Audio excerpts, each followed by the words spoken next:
Clear है। So next topic है हमारे पास cytoplasm. Cytoplasm is a thick jelly like fluid inside the cell bound by a cell membrane. Cytoplasm बेटे जैसे cell membrane उसकी outer covering होता है और साइटोप्लाज्म उसके अंदर एक थिक जेली जैसा एक लिक्विड होता है। It occupy the space between the cell membrane and the nucleus. ये सेल मेम्ब्रेन और न्यूक्लियस के स्पेस को कवर करता है।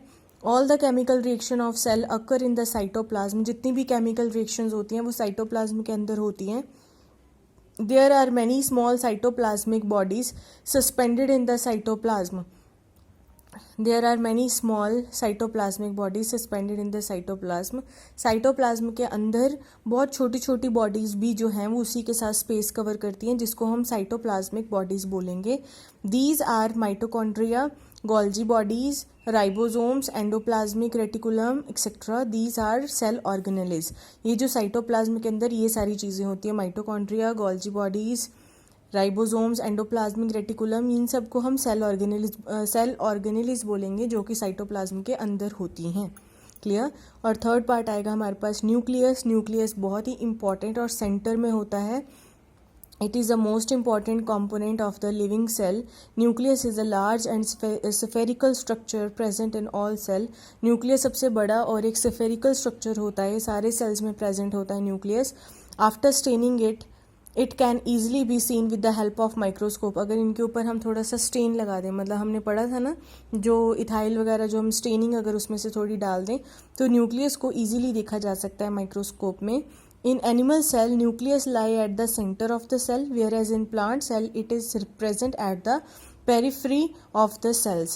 जो एनिमल सेल होते हैं, एनिमल सेल के बिल्कुल सेंटर में होता है न्यूक्लियस, और जो प्लांट सेल में न्यूक्लियस जो है वो पेरिफेरी ऑफ द सेल, मतलब वो बॉडी पे कहीं पर भी आपको मिल सकता है न्यूक्लियस प्लांट सेल के अंदर. एनिमल सेल के अंदर वो हमेशा सेंटर में लाई करेगा. Due to the presence of a large vacuole. Vacuole बेटे होता है खाली जगह. ठीक है, सेल के अंदर बहुत बड़ी एक खाली जगह होती है. The nucleus consist of the following 4 part. ये 4 पार्ट न्यूक्लियस इन चारों में से कहीं पर भी हो सकता है. Nuclear membrane. Nucleus is separated from the cytoplasm by the membrane called nuclear membrane. Cytoplasm और न्यूक्लियस अलग अलग ऐसे होते हैं कि उसके अंदर एक पतली लेयर होती है जिसे हम न्यूक्लियर मेम्ब्रेन बोलते हैं. न्यूक्लियर मेम्ब्रेन ही न्यूक्लियस को साइटोप्लाज्म से थोड़ा अलग करता है. Clear. This membrane is also porous and allows the movement of some selected material between the cytoplasm and the nucleus. ये मेम्ब्रेन भी थोड़ा पोरस होता है. ये सिर्फ उन्हीं मटेरियल को अलाउ करता है जो साइटोप्लाज्म और न्यूक्लियस के बिटवीन में आती हैं. आउटर कोई भी चीज़ अपने अंदर अब्जॉर्ब नहीं करेगा और किसी को भी एग्जिट नहीं होने देता. क्लियर. बी पार्ट आएगा nucleoplasm. A dense fluid present in the nucleus is called nucleoplasm. Nucleus के अंदर प्रेजेंट होने वाला फ्लूइड, जो न्यूक्लियस के अंदर जो फ्लूइड होता है उसे हम बोलेंगे nucleoplasm. Third, nucleus. It is a small spherical body present inside the nucleus. ये न्यूक्लियस के अंदर बहुत छोटी एक बॉडी होती है. It is rich in RNA. ठीक है, न्यूक्लियस एक स्फेरिकल बॉडी होती है जो न्यूक्लियस के अंदर ही प्रेजेंट होती है और उसमें RNA होता है. RNA का फुल फॉर्म होगा ribo nucleic acid. Clear. Third आएगा हमारे पास क्रोमोजोम्स. क्रोमोजोम्स बेटे वो हमारे DNA में होते हैं. DNA की फुल फॉर्म होगी deoxyribo nucleic acid. Some fine thread like structures composed of deoxyribo nucleic acid called DNA. हमारे DNA के अंदर धागे जैसे स्ट्रक्चर बने होते हैं जिनको हम क्रोमोजोम बोलेंगे. Are suspended in the nucleoplasm. These are called chromatin fibre. ये जो धागे जैसा स्ट्रक्चर होता है जो न्यूक्लियोप्लाज्म के अंदर होता है उसे हम क्या बोलेंगे, chromatin fibre. In the dividing nucleus these chromatin fibre condense and form chromosome. ये जो क्रोमैटिन फाइबर होते हैं ये बहुत ही कंडेंस फॉर्म में होते हैं और इनको हम क्या बोलेंगे, chromosomes. Due to this chromosome are visible only in the dividing cell. इसी के कारण क्रोमोजोम जो हैं वो सिर्फ डिवाइडिंग सेल में हमें मिलेंगे. These chromosome carry genes. ये जो क्रोमोजोम हैं वो जीन्स कैरी करते हैं बेटे.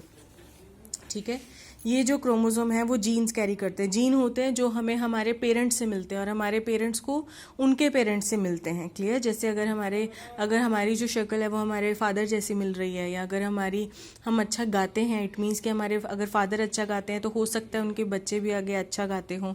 अगर किसी की हैंड राइटिंग अच्छी है तो फिर उनकी हैंड राइटिंग भी अच्छी होती है. मतलब जो क्वालिटी हमें हमारे पेरेंट्स से मिलती है वो इनहेरिटेंस में आती है, वो जीन्स में होती है. Gene is the unit of inheritance of organism. Gene are responsible for the passing genetic character from the parents to the offspring. Genes होते हैं कि जो क्वालिटी हमें हमारे पेरेंट्स से हम तक पहुंचती है. A child receive one copy of each gene from the mother and other copy of same gene of the father. अब ये डिपेंड नहीं है कि सिर्फ फादर की क्वालिटी ही बच्चों के अंदर जाएंगी, मदर की क्वालिटी भी बच्चों के अंदर जाती है और फादर की क्वालिटी भी अंदर जाती है. Okay. Function, the nucleus control all the metabolic activity of the cell. अब न्यूक्लियस का फंक्शन क्या है? न्यूक्लियस क्या करता है? ये हमारी बॉडी की सारी जो मेटाबॉलिक एक्टिविटीज़ हैं उनको कंट्रोल करता है. It is responsible for passing genetic character from the parent to the offspring. Nucleus क्या करता है? ये पेरेंट से जो बच्चों की तरफ जो क्वालिटीज़ जा रही हैं उन पे भी ये डिपेंड रहेगा. If a person has a brown eyes, his son daughter may also have a brown eyes. अगर किसी पर्सन की ब्राउन आइज है तो उनके जो हो सकता है डॉटर या उनके सन की आइज भी ब्राउन हो. When a woman has a curly hair, her son daughter may also have curly hair. However, different combination of gene from parent result in different characteristics. तो कॉम्बिनेशन अगर पेरेंट्स का अगर different बनता है तो उनकी जो आगे फर्दर जिनकी क्वालिटी ट्रांसफ़र होंगी वो भी एक कॉम्बिनेशन होगा उनके फादर और उनके मदर का. क्लियर. एक यहाँ पर है हमारे पास डू यू नो वाला. Nucleus and cytoplasm are together called protoplasm. Nucleus and cytoplasm को इकट्ठा हम क्या बोलेंगे? Protoplasm. Protoplasm is the living content of the cell. Clear. आगे हम लास्ट में पढ़ेंगे सेल ऑर्गेनेलीज. हमने पढ़ी थी mitochondria, vacuoles, endoplasmic reticulum, Golgi bodies, ये सारी की सारी सेल ऑर्गेनेलीज थी.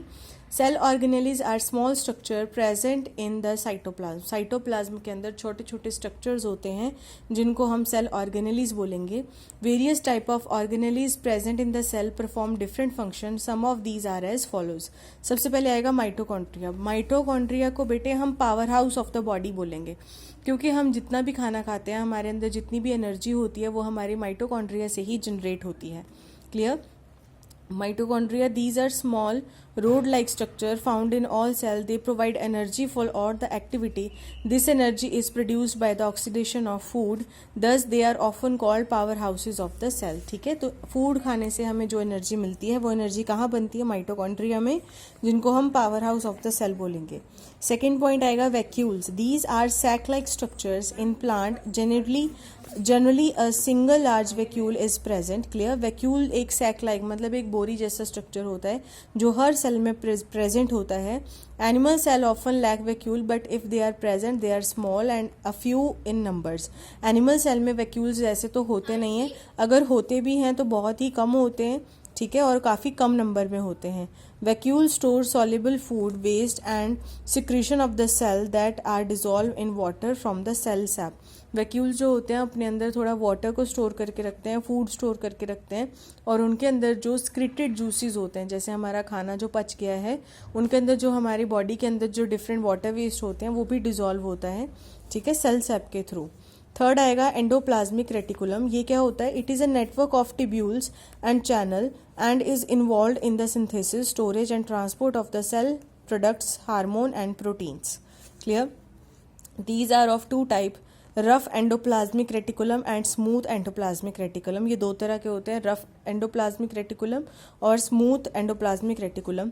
Ribosome are present in rough एंडिकुलम and absent in smooth endoplasmic reticulum. Ribosomes जो होते हैं वो बेटे रफ एंडोप्लाज्मिक रेटिकुलम में प्रेजेंट होते हैं और स्मूथ एंडोप्लाज्मिक में नहीं होते. फोर्थ आएगा point ribosome. These are small granular structures scattered in the cytoplasm. Ribosomes जो होते हैं वो ग्रेनुलर जैसे दानेदार स्ट्रक्चर्स होते हैं जो कि साइटोप्लाज्म में प्रेजेंट होते हैं. These are the sites of protein synthesis. इनको प्रोटीन सिंथेसिस की साइट कहा जाता है कि यहाँ पर वो मिलते हैं. फिफ्थ पॉइंट गोल्जी बॉडीज या गोल्जी अपरेटस बोलेंगे हम इसे. These are made up of tubules and vesicles are responsible for the secretion of chemical substances like enzymes, hormones, protein. In plant Golgi bodies are called dictyosomes. Clear. यहाँ dictyosomes भी बोलते हैं, वैसे डाईसाइटोसोम्स ही होगा. ठीक है. गोल्जी बॉडीज़ जो होती हैं बेटे वो रिस्पॉन्सिबल होती हैं कि जितने भी केमिकल सब्सटेंसेस हैं, एंजाइम्स हैं या हार्मोन्स हैं वो क्या होगा हमारे पास प्रेजेंट होते हैं, उन्हीं के अंदर होता है. In plant Golgi bodies are called dictyosomes. Clear. उसके अंदर क्या होगा? डाईसाइटोसोम्स होते हैं. क्लियर. इनको हम क्या बोलेंगे? डाईसाइटोसोम्स गोल्जी बॉडीज़ को जो प्लांट के अंदर होते हैं। ये हमारे पास स्ट्रक्चर है प्लांट सेल का, और ये हमारे पास एनिमल सेल का स्ट्रक्चर, और ये आपको एज इट इज़ अगर पेपर में आता है तो आपको ये डायग्राम बनाना पड़ेगा। क्लियर। नेक्स्ट आएगा हमारे पास लाइजोसोम। लाइजोसोम क्या होते हैं? They are destroy foreign particle that enter the cell. Lysosome are also known as suicidal bags because they digest their own cell if cell get damage. ये बेटे इनको हम सुसाइडल बैग्स बोलेंगे क्योंकि अपने सेल को खुद ही डाइजेस्ट कर देते हैं। अगर इनको लगता है वो सेल डैमेज हो चुके हैं तो वो खुद ही अपने सेल को डाइजेस्ट कर सकते हैं। ठीक है, इसलिए इनको सुसाइडल बैग बोलेंगे लाइजोसोम को। सेवंथ आएगा plastids. They are present only in plant cell. Plastid contain certain pigment that have a specific role to play in the functioning of plant. These are of the following three type. First आएगा chloroplast, फिर आएगा chromoplast, फिर आएगा leucoplast. Plastid 3 तरह के होते हैं।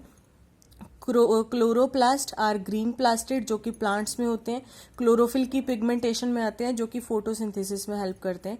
Chromoplast contain non green pigment that give colour to flower and fruits. जो फ्लावर होते हैं डिफरेंट कलर के या फ्रूट्स होते हैं डिफरेंट कलर के, उनके अंदर क्रोमोप्लास्ट होता है। जो ग्रीन कलर के होते हैं वो होते हैं क्लोरोप्लास्ट, और जो क्रोमोप्लास्ट है वो डिफरेंट कलर के होते हैं। और leucoplast are colourless plastid that help in storage of food. Leucoplast जो है वो कलरलेस होते हैं जो कि फूड को स्टोर करने में या डाइजेस्ट करने में हेल्प करते हैं।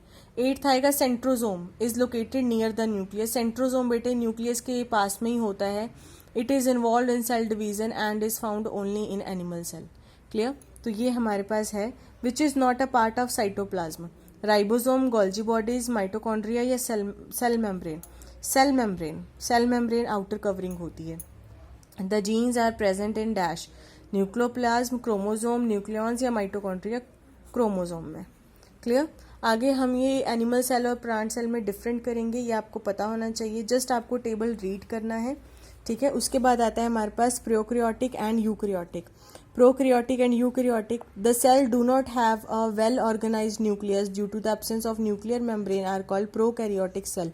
जिनका न्यूक्लियस जो है वो वेल ऑर्गेनाइज नहीं होता, जिनका न्यूक्लियस इधर उधर घूम सकता है, तो वो प्रोकैरियोटिक सेल्स होते हैं। फॉर एग्जाम्पल बैक्टीरिया, ये ब्लू ग्रीन एल्गी, ठीक है। और यूकैरियोटिक सेल होते हैं the cell that have well organise nucleus. जिनका न्यूक्लियस एकदम वेल ऑर्गेनाइज होता है, जिनको पता होता है कि वो सेंटर में ही है, उनको हम यूकैरियोटिक सेल बोलेंगे। All organism other than bacteria and blue green algae.